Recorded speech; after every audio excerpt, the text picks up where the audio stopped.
आता काय सांगाल, आरोप प्रत्यारोप केले जात आहेत. खरं तर दोन्ही कुटुंबातील व्यक्ती राहिले नाही आहेत. एकमेकांवरती आरोप करण्याचं काम चालू आहे. महिनाभरापूर्वीच नागेश, त्यानंतर आता सोनाली. दोन्ही कुटुंबावरती शोककळा पसरले, परंतु जे मुलीच्या घरचे कुटुंब आहेत ते तुमच्या कुटुंबियांवरती आरोप करतात. काय म्हणणे तुमचं, नक्की काय तथ्य यामध्ये? त्रास खरंच दिला जात होता का? नक्की काय घडलं होतं? संबंधित घटना कचरा डेपोमध्ये जवळजवळ काल 1 महिना झाला. त्या माध्यमातून जी प्रशासकीय मदत असेल, प्रशासकीय कुठल्याही क्षेत्रामधलं काम असेल, ते आपल्याला बऱ्यापैकी जे कुटुंबिक लाभार्थी आहेत त्यांच्या माध्यमातून पुरेशी रक्कम बऱ्यापैकी लोकांना भेटली. सगळ्या योजना बऱ्यापैकी थोडंसं कुटुंबिक त्यांच्या मान्यानुसार थोडासा त्यांना समाधानकारक न्याय भेटला. आणि नागेश गायकवाड हा त्याच्यामधला एक व्यक्ती होता, या 9 कुटुंबामधला. काल 12 तारखेला त्याची मिसेस सोनाली नागेश गायकवाड हिने रात्री घरी काल गळफास घेऊन आत्महत्या केली. आणि आत्महत्या झाल्याच्यानंतर जे संबंधित घरातले व्यक्ती होते, आता काय झालं, कुठल्याही क्षेत्रामध्ये घरामध्ये कुणी पण असो, एक मुलगी आतमध्ये झोपलेली होती आणि दरवाजा लावलेला होता. आणि ती मुलगी जोरजोरात ओरडायला लागल्यानंतर घरच्या लक्षात आलं की ही दरवाजा उघडत का नाही आहे आणि ह्या मुलीला घेत का नाही आहे.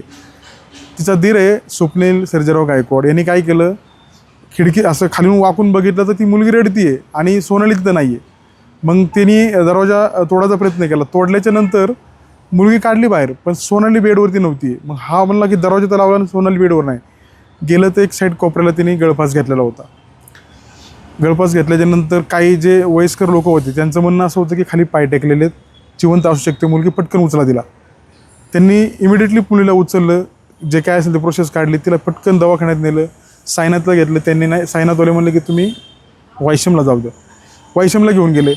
वायशमला घेऊन गेल्याच्यानंतर त्यांनी जी फॉर्मॅलिटीज केली, बऱ्याचशा नातेवाईकाला सांगितलं की असं असं झालं आहे. त्यांच्या कौटुंबिक ह्यांना पण एक 15-20 मिनटं फार फार अर्धा तासाने कळवलं. ते इथं त्याच कारणानिमित्त राहायला आले होते, पण त्यांनी यायला 2-2.5 तास त्यांना लागला. ठीक आहे, ट्रॉफिक अभावी काय अडचण नाही, पण त्याच्यात झालं काय, त्यांचा एक समज असं झाला की तुम्ही आम्हाला लेट का सांगितलं. बरं, अजून एक मुद्दा असं झाला की तुम्ही मुलीला आमच्या फाशी दिली वगैरे वगैरे. मुलगी त्यांची होती, काय हरकत नाही, रोज त्यांचा अनावर करणं गरजेचा तो एक भाग नाही. पण कुटुंबीय ना, त्यांनी आमचं असं म्हणणं होतं की बाबा आज त्यांच्या घरी दुःखाचा 1 महिना पण उलटला नाही नागेशच्या घरी, त्यातून पुन्हा हे दुसरं दुःख त्यांचं कुटुंब पचवण्यासाठी एवढं कॅपेबल नाही आहे. आणि सगळ्यात महत्त्वाचा विषय असा आहे, यांनी आता जे आरोप प्रत्यारोप केलेत हे एक म्हणजे बिनबुडाचे आरोप आहेत, ह्याला तथ्य नाही आहे. त्या 2 मुली आहेत, त्यांचा एक मुलगा केला, ह्यांची एक मुलगी केली. ह्या मुलींनी एवढं टोकाचं पाऊल उचललं नव्हतं पाहिजे. ज्या काही गोष्टी घडत होत्या सगळ्या मनाने घडत होत्या की तिला काय पाहिजे काय नाही. सगळे संबंधित नातेवाईक तिला फुल सपोर्ट होता, म्हणाल त्या गोष्टीसाठी तिला सपोर्ट होता, कुठल्याही घरच्या लोकांचा विरोध नव्हता. पण मुलींनी त्या दोघांचं एकमेकावरती असणारं प्रेम याच्यावरती तिने काय निर्णय घेतला की बाबा मी ह्याचं पुढचं आयुष्य एकटी जगू शकत नाही. तर ह्या माध्यमातून तिने एक चुकीचा निर्णय घेतला. खूप वाईट गोष्ट वाटते की आपण कमीत कमी आमची नातेवाईकाची इच्छा होती की ह्या मुलींनी कमीत कमी ह्या 2 मुलीसाठी तरी आयुष्य जगायला पण होतं आणि आम्ही खंबीरपणे त्यांच्या मागं होतो. पण तिने अर्धवट हा विषय करून खूप अक्षरशः दुःख म्हणजे न सांगण्यासारखे. ती लहान मुलं आहेत. आता आम्ही काय बोलावं, आम्हाला प्रश्न पडला की आम्ही आता त्यांच्या कुटुंबाचा एक अनावर राग असा आहे की बाबा गळा दाबून मारली किंवा असं काय झाले, फॉर्मॅलिटीज झाले. त्यांचं XYZ त्यांच्या नातेवाईकाबद्दल त्यांचा रोष आहे, पण ॲक्च्युली ते खरं नाही आहे. खरं पाहिलं तर हे नाही आहे. आणि पोलीस प्रशासनाला वारंवार पोलीस प्रशासनाने यांना सांगितलं की बाबा तुम्ही PM साठी प्रोसेस करून घ्या. पण त्यांचं असं म्हणणं होतं की सर आम्ही जोपर्यंत कंप्लेंट करत नाही, गुन्हा दाखल करत नाही, तोपर्यंत आम्ही PM करून देणार नाही.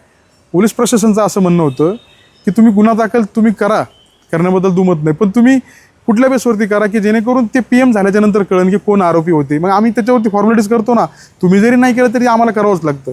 पण ते मान्य करायला तयार नव्हते. त्यांनी पोलीस चौकीमध्ये जाऊन थोडंसं नातेवाईक संबंधी बोलून, थोडंसं गदारोळ करून, पोलीस प्रशासनाला थोडासा दबाव टाकून प्रयत्न केला की गुन्हा दाखल करायचा. वेळोवेळी हेच सांगण्यात येतं आहे की सासू सासऱ्याकडे तिचा छळ होत होता. ही वस्तुस्थिती आहे का? एक मामा म्हणून, मुलाच्या मामा म्हणून तुम्ही काय माहिती द्या? नाही सर, एक वस्तुस्थिती सत्य काय आहे बघा, 1 महिना झालं त्या मुलीला जर ह्या लोकांचा छळ असता तर त्या मुलींनी सगळ्यात महत्त्वाचं हे पाऊल नसतं उचललं की मी इथं राहणार आहे. तिने पाऊल उचललं असतं की मी माझ्या आईकडे राहणार आहे. पण घरचे सांगत होते की बाई तू हा निर्णय ठेव की येणाऱ्या काळात तुझ्या मुली कशा घडतील. आणि त्या माध्यमातून तिने निर्णय घेतला पण की नाही मला इथं मुलींना शिकवायचं आणि मी मुली घडवणार आणि माझ्या नवऱ्याचं स्वप्न मी पूर्ण करणार. आम्ही वारंवार तिला सांगत होतो की तू टेन्शन कुठल्याच गोष्टीचं घेऊ नको, तुला कुठल्याही गोष्टीची मदत लागू दे आम्हाला कधी फोन कर. प्रशासन मदतीला होतं, कंपनी मदतीला होते, सर्व जी असणारी टीम आहे पिंपरी चिंचवड महानगरपालिकेचे आयुक्त असतील त्यांनी पण सांगितलं की कुटुंबासोबत आम्ही वारंवार मदतीसाठी उभे आहोत, तुम्ही कधीही अहोरात्र फोन करा, काही लागलं मदत करू. पण ते आता चुकीचा निर्णय तिने शेवटी त्या दोघांचं प्रेम इतकं होतं की ते टोकाचं पाऊल घेतलं तिने.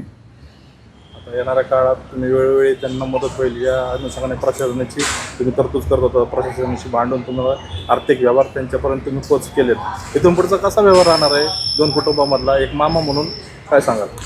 आता ते काय झालं आहे त्यांच्या कुटुंबाच्या मागण्या आहेत की बा ह्या मुली आता हे बघा कुठल्याच आईवडिलांना मुलं जड नसतात. तर त्यांचा एक समज वेगळा झाला आहे की बाबा ते मुली गेली तर ह्या मुलींना पण करतात आणि असं कोणी करत नसतं. आम्ही एक मुलींना उच्च शिक्षण आणि FDच्या माध्यमातून आणि शिवाय त्या मुलींच्या नावावरती ते पैसे ट्रान्सफर करून त्यांना होईल तेवढ्या त्या गोष्टीचा लाभ घेता येईल. येणाऱ्या काळामध्ये उद्या त्यांची लग्न असतील, एज्युकेशन असेल, एखादी मुलगी चला ह्या माध्यमातून त्यांचं एक नशीब चांगलं की त्यांचा बाप गेला पण शिक्षण चांगलं करता आलं तर त्या माध्यमातून आम्ही त्यांना FDमध्ये कन्वर्ट करून अजून काय करते. आणि कुठल्याच कुटुंबामध्ये असं रोज नव्हतं की पैसे आलेत म्हणून हे नाही, पैशासाठी सर काय त्यांनी आयुष्य विचारायचं की दोघांचे गेले, दोन्ही कुटुंब काय पैशासाठी करणं. पण आज त्यांची भूमिका वेगळी झाली की पैशासाठी तुम्ही आमच्या ह्या मुली पण हे करू शकताय, हरकत नाही त्यांचा राग अनावर आहे पण काहीतरी तर ते असणं गरजेचं आहे ह्या गोष्टीमध्ये. तुम्ही मयतचे नातेवाईक म्हणून कोण आहात? मी नागेश गायकवाड याचा मामा आहे आणि फर्स्ट डेपासून तर आत्तापर्यंत मी पाठपुरावा करत आलो. बऱ्यापैकी आम्ही त्याच्यामध्ये थोडंसं कचरा डेपो असेल, स्थानिक प्रशासनाच्या मीटिंग असतील, बऱ्यापैकी आम्ही फॉलोअप करत राहिलो. पण हे जे सुसाईड काल झालं ह्याच्यामध्ये अजून आम्ही हातबल झालो. कारण जी आम्ही त्या मुलीमध्ये स्वप्न बघितली होती आणि जी व्यक्ती त्या स्वप्न साकार करून त्या आईवडिलांना ती आई त्यांची घडवणार होती त्याच्याबद्दल आम्ही फार आता खंत व्यक्त करतो की हे नको व्हायला होतं. कमीत कमी काय अडचण असेल तिने क्लिअर करायच्या होत्या. येणाऱ्या काळात खूप अवघड आहे पण आता काय सांगणार, याच्या पलीकडे बोलतं अवघड आहे, आमच्या शब्द नाही आहेत आमच्याकडे.